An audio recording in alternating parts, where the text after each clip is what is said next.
Wahudumu wa afya wa jamii katika kaunti ya Kilifi wanaishutumu serikali ya kaunti kwa kutatiza utoaji huduma kwa wakazi kwa kuchelewesha malipo ya marupurupu yao kwa miaka mitatu iliyopita.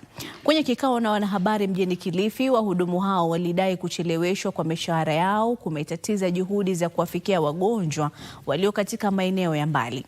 Wanasema wamelazimika kubuni vyama visivyo rasmi ili waweze kushughulikia changamoto zao baada ya juhudi za kupata usaidizi kutoka kwa serikali ya kaunti kugonga mwamba. Wanaitaka serikali ya taifa kuchukua hatua kutatua zugu hilo ili waweze kufikia lengo la utoaji huduma za afya kwa wote. Sisi tunatambulika kwa mfuko wako Mheshimiwa Rais. Lakini hapa vile unavyotuona katika kaunti ya Kilifi, tulijikusanya pamoja ili tuje tufanyiwe empowerment ambayo itafanya tusiangalie kile kichache ambacho kinatoka katika mfuko wako wa serikali. Lakini tunashangaa ama tumebaki na mshangao ya kwamba tumeng'ang'ana katika kaunti yetu ya Kilifi.